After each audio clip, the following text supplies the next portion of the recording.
Well, hello. It's Thursday, April 23rd, and I want to apologize for getting the video devotion here out a day late. It's just one of those things. Had a lot that happened yesterday, a lot going on. And then honestly, um, I wasn't feeling what I was going to share just yet. And I don't want to just post something for the sake of posting it. And so I was still really praying and thinking about where I wanted to share from our devotions today. So I trust then that today on this Thursday or whenever you watch this, this is going to speak to your mind and your heart right now.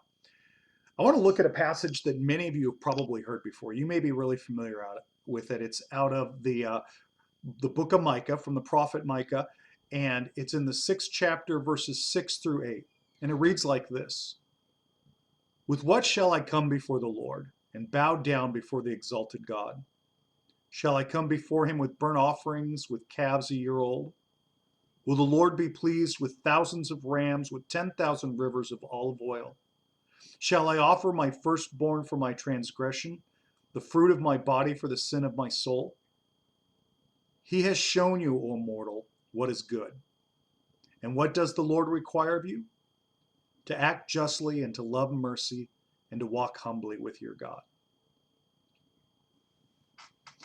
Now, if you've heard that passage before, you've probably thought about the way in which it exhorts us to not just have empty worship, but to live a life that has the character, that has the accountability that fits a person who is a follower of Christ.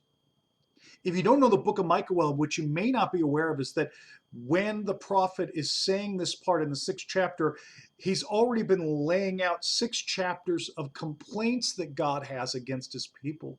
This is not a soft or gentle or kind book. In fact, the passage I just read is some of the most consoling and kind words in it. The rest of the time, God is upset with his people. He's upset with them because they've been arrogant. He's upset with them because the way in which they've treated others, especially those that are most vulnerable. He's upset and he's worried about his people. And this moment in Micah chapter 6 comes as a reminder to them about the character of God and what he really values and wants to see out of his people. Now I want to be careful. I'm not here to share a particular opinion about the things that we are going through during this particular time. But once again, I'm going to acknowledge that it's uncharted territory and it's difficult for many of us as we're finding a new way forward. There are more questions than there are answers. There are very real concerns about health, about well-being, about the economy, about our future. And sadly, I feel I've watched the the American culture come at odds with each other instead of coming together to work together toward a solution. What does that mean for us as the church? Well, the kingdom is where we always belong. Before we belong to America, as followers of Christ, we belong to the kingdom. And so, whatever stands true for eternity is what should guide us and stands true for now. And so, God is saying, listen, remember, this is what I really value, that you do justly and that you love mercy and you walk humbly with God. And those are very kind of large, generic, opaque terms. So how do we live that out? Well, honestly, the list is probably pretty darn long. I'm going to suggest 3 things in our current situation, 3 behaviors, 3 attitudes we could adopt as Christ followers, regardless of what opinions you have or what you're feeling right now. 3 things that we can faithfully apply to our lives to live out this idea of justice, mercy, and humility in our walk. There are, of course, other things we could be considering, but I'm going to make it simple and give us just 3.